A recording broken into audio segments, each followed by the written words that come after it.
여러분이 시편 88편을 읽으시면서 어떤 마음이 드셨습니까? 이 시편 88편을 다 읽고 나신 다음에 여러분 아멘이 크게 되십니까? 이 시편 88편은 시편 중에서 가장 어두운 분위기를 가지고 있는 시편이라고 할 수 있겠습니다. 우리가 읽은 이 본문을 보면 감사나 찬양이 하나도 기록이 되어 있지 않습니다. 그러니까 18절 마지막 이 시편의 마지막 절이죠. 어떻게 끝을 맺냐면 오직 어둠만이 나의 친구입니다.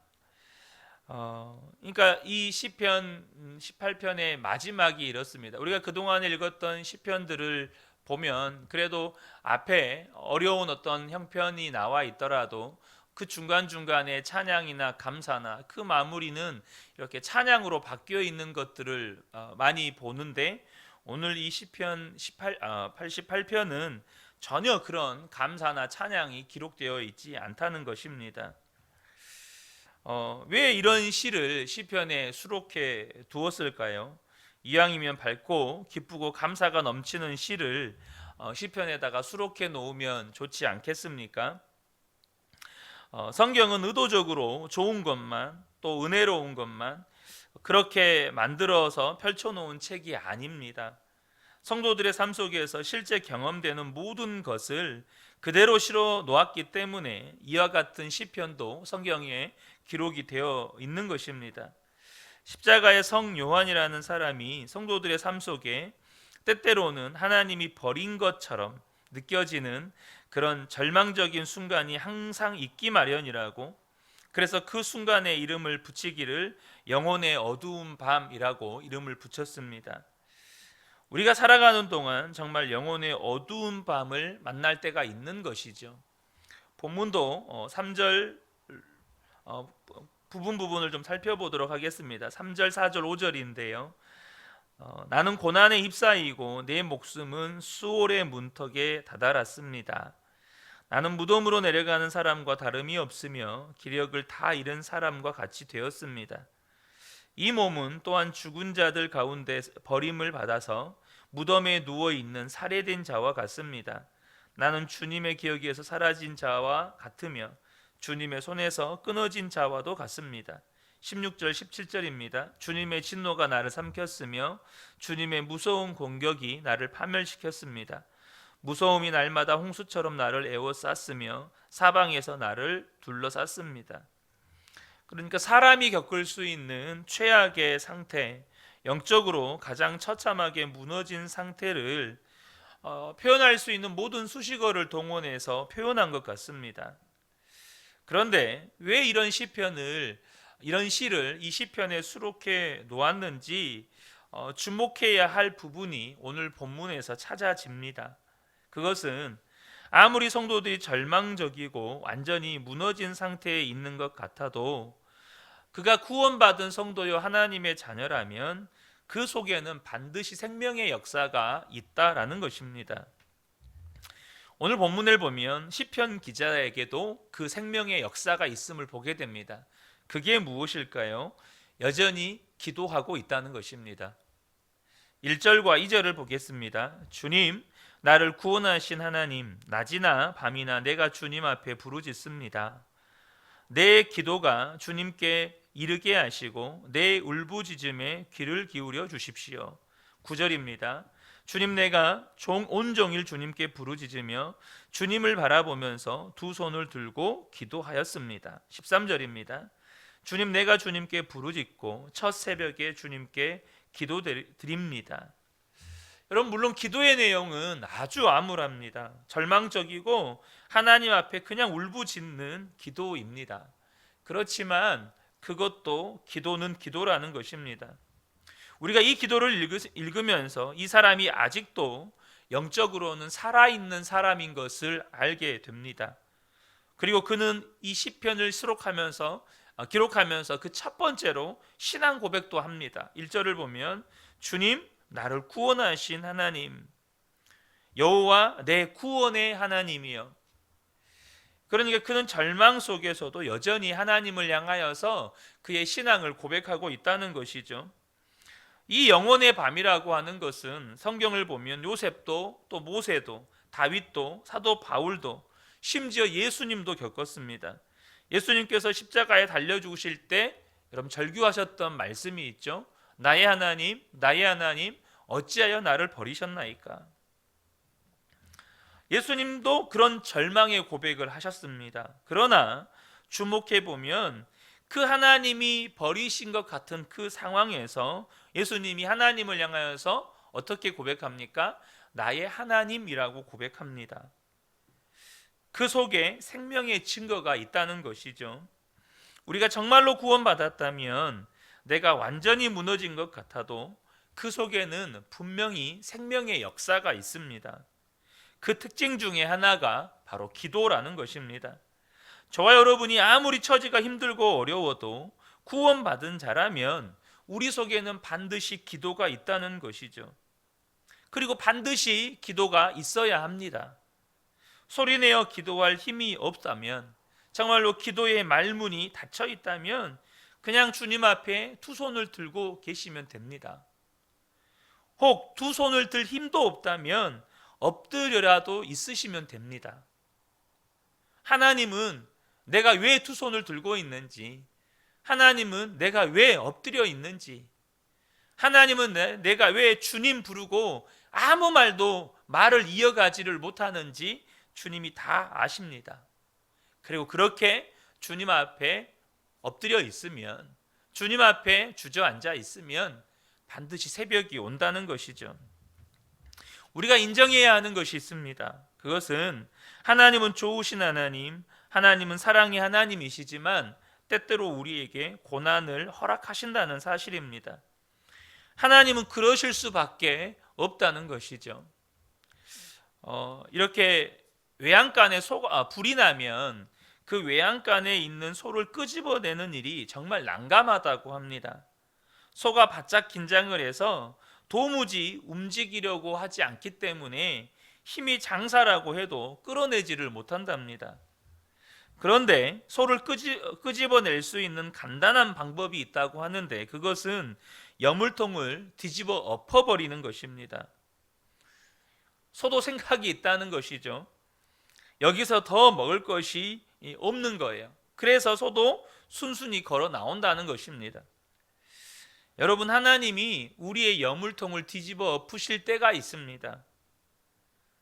우리가 더 이상 이 상태로 머물러 있으면 안 되는 때, 그것이 정말로 심각한 결과를 가져올 때에 하나님이 우리의 여물통을 뒤집어 엎으십니다. 그래서 인생의 여물통을 뒤집어 엎으셔서 하나님 앞에 나온 성도들이 꽤 많습니다. 18절 말씀을 보면 주님께서 내 사랑하는 사람들과 이웃을 내게서 떼어놓으셨으니 라고 말씀합니다. 이 시편 기자에게 사랑하는 사람들, 또 시편 기자가 늘 의지했던 모든 사람들로부터 이 시편 기자를 하나님께서 떼어놓으셨다는 것이죠. 여물통을 뒤집어야만 하나님을 찾고 하나님께 나오겠기에 하나님이 그렇게 하시는 것입니다. 우리는 하나님의 역사와 행하시는 일을 그때그때마다 다 이해할 수 없다는 사실을 인정하셔야 합니다. 어떻게 그것을 다 알 수 있겠습니까? 하나님이 지금 우리의 기도를 듣지 않고 계시기 때문에, 하나님이 능력이 없으셔서 하나님이 그렇게 그냥 내버려 두시는 것이 아닙니다. 우리는 우리가 알지 못하는 어떤 일이 벌어지고 있는지 도무지 알지를 못합니다. 사도 바울이 로마에 가고 싶었는데 길이 막혔다고 기록을 합니다. 로마서 1장 13절에 보면 형제들아 내가 여러 번 너희에게 가고자 한 것을 너희가 모르기를 원하지 아니하노니, 그리고 마지막에 보면 지금까지 길이 막혔도다 라고 기록하고 있습니다. 로마에 있는 그리스도인들에게 가서 복음을 전하고 싶은데 없던 길도 여러분 열어주셔야 하지 않겠습니까? 그런데 하나님이 그것을 막으시는 겁니다. 심지어 그것은 복음을 전하러 가는 길인데도. 사도 바울 입장에서 정말 답답하지 않겠습니까? 그래서 로마서에다가 그렇게 로마서의 시작에 그렇게 쓰는 겁니다. 그런데 하나님이 왜 그렇게 하셨을까요? 로마서를 쓰게 하기 위해서입니다. 성경 가운데 복음의 진수라고 하는 로마서를 쓰게 하기 위해서였다는 것이에요. 복음은 로마에 있는 그리스도인들에게 전해줘야 하겠는데 갈 수가 없으니 편지를 쓰는 것이죠. 그래서 지금 우리의 손에 로마서가 들려 있는 것입니다. 만약 길이 막히지 않았다면 사도 바울은 가서 복음을 말로 전했을 것입니다. 그러면 우리는 로마서를 읽지도 알지도 못했겠죠. 여러분, 하나님이 행하시는 일을 우리가 어찌 그때그때마다 그 모든 비밀을 알 수 있겠습니까? 어떤 때는 앞이 꽉 막히고 도무지 하나님의 역사는 이해가 안 되고 기도 외에는 아무것도 할 수 없는 상황. 여러분, 그런 때 있으시죠? 기도 외에는 아무것도 할 수 있는 게 없는 상황. 여러분, 그렇다면 기도하는 것이 정답입니다. 정말로 여러분이 보기에 기도 외에는 아무것도 할 수 없는 그런 상황에 봉착해 있다면 기도하는 것이 정답이라는 것입니다. 우리 민족이 1990년대, 그러니까 70년대, 80년대, 90년대 놀라운 부흥을 경험했고 뜨거운 기도 운동이 일어났습니다. 어떻게 그랬을까? 블레어라는 선교사님이 계십니다. 일제시대 중국과 한국을 오고 가며 사역을 하셨던 분이십니다. 근데 이분은 그때 당시 많은 것을, 그러니까 이 일제시대 때 많은 것을 보셨던 분입니다. 그분은 이렇게 해석을 했습니다. 하나님께서 어떻게 1900년대에 이 한국 땅에 부흥을 주셨나. 한국 민족이 너무 어려웠는데 일제시대 때부터 시작해서 일제시대가 끝나자마자 여러분 한국 전쟁이 터지지 않습니까? 그러니까 여러분 한국은 1900년대 구한 말부터 1950년대 60년대까지 거의 한 70년 70년 기간이 완전히 암흑기를 보냈던 시절입니다. 한국 민족에게 닥친 이 블레어라고 하는 선교사님은 한국 민족이 너무나 어려웠고 이 한국 민족에게 닥친 이 끔찍하고 불행스러운 일 때문에 한국 민족에게 부흥이 일어났다고 그렇게 기록을 하고 있습니다. 그분의 기록의 일부를 보면 그들이 슬퍼하는 것을 볼 때 건장한 남자들이 만국을 슬퍼하며 눈물을 흘리는 것을 볼 때 참으로 동정을 금할 수가 없다. 그들이 내게 와서 이렇게 물었다. 우리같이 가난하고 비참한 민족이 또 있습니까? 그러나 이것은 그들의 눈이 열려 있다는 것을 의미했다. 그들은 자신들이 멸시와 천대를 받고 있다는 것을 알고 있다. 화살이 한국 민족의 영혼을 뚫고 들어갔다. 그들의 심령이 갈기갈기 찢겼다. 수년 동안 그들은 죄 가운데 앉아 그들이 당하는 불행과 지난날의 죄악을 슬퍼하고 있다. 그토록 절망에 처한 민족 위에 하나님은 축복의 손을 펴셨다. 상한 심령으로 한국 민족은 복음을 위한 준비를 했던 것이다.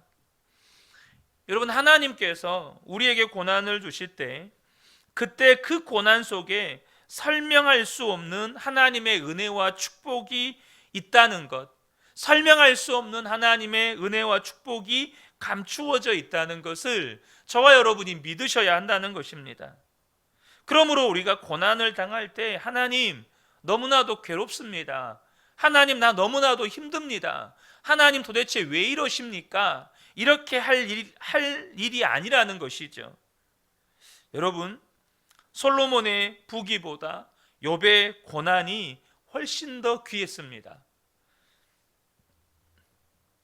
104세에 돌아가신 방지일 목사님, 아마 여러분도 이름은 들어보셨으리라고 생각이 됩니다. 그 목사님 아버님이 처음 예수님을 믿었습니다. 근데 그 아버님은 방시 문중의 장손이었습니다. 그러니까 그 문중에 예수 믿는 사람이 생기니까 문중의 어른들이 다 몰려들어서 이 방지일 목사님의 아버지를 몽둥이 찜질을 했습니다.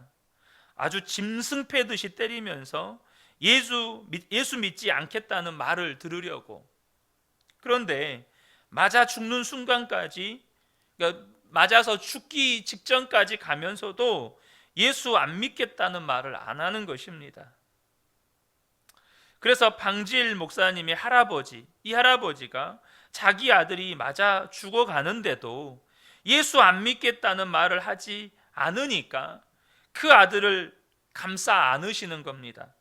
그러면서 내가 예수 믿겠다라고 외치신 겁니다. 아들 죽는 것을 어떻게 보느냐는 것이죠. 차라리 내가 예수 믿자. 그리고는 아들과 함께 문중에서 쫓겨났습니다. 집 다 잃고 전답 다 잃고, 그리고는 산에 들어가서 땅을 개간해서 감자 심고 옥수수 심고 먹고 살았습니다. 그리고 한국 전쟁이 터져서 피난을 내려왔습니다. 그 아들이 방지일 목사님입니다.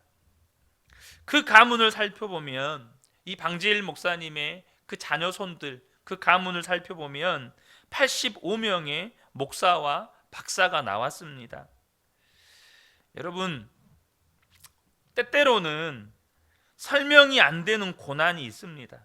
하나님이 살아계신 하나님이시고 좋으신 하나님이라면 어떻게 예수 믿는 것이 이렇게 힘들 수 있나? 어떻게 하나님 살아계시다면서 나에게 이렇게 하실 수 있나? 그런데 여러분, 저와 여러분이 20편 88편을 통해서 반드시 깨우쳐야 하시는 것이, 여러분, 그 고난 속에 반드시 하나님의 역사가, 하나님의 축복과 은혜의 역사가 감추어져 있다는 것입니다. 그래서 구원받은 성도, 그것을 믿고 하나님 살아계심을 여전히 믿고 있고 예수님이 나와 함께 계심을 여전히 믿고 있는 성도라면 반드시 그 속에서, 반드시 그 고난의 절망의 상황 속에서도 생명의 증거가 있다는 것입니다. 그러므로 이 새벽에 하나님 앞에 나와 기도하시는 성도 여러분, 여러분 안에는 여전히 생명의 증거가 있습니다. 기도하고 있다면, 주여라고 외치고 있다면, 설사 주님이라고 주여라고 외칠 힘이 없어서 그냥 주님 앞에서 눈물만 흘리고 있어도 여러분 안에 생명의 역사가 있다는 거예요. 그러면 여러분, 반드시 새벽은 옵니다.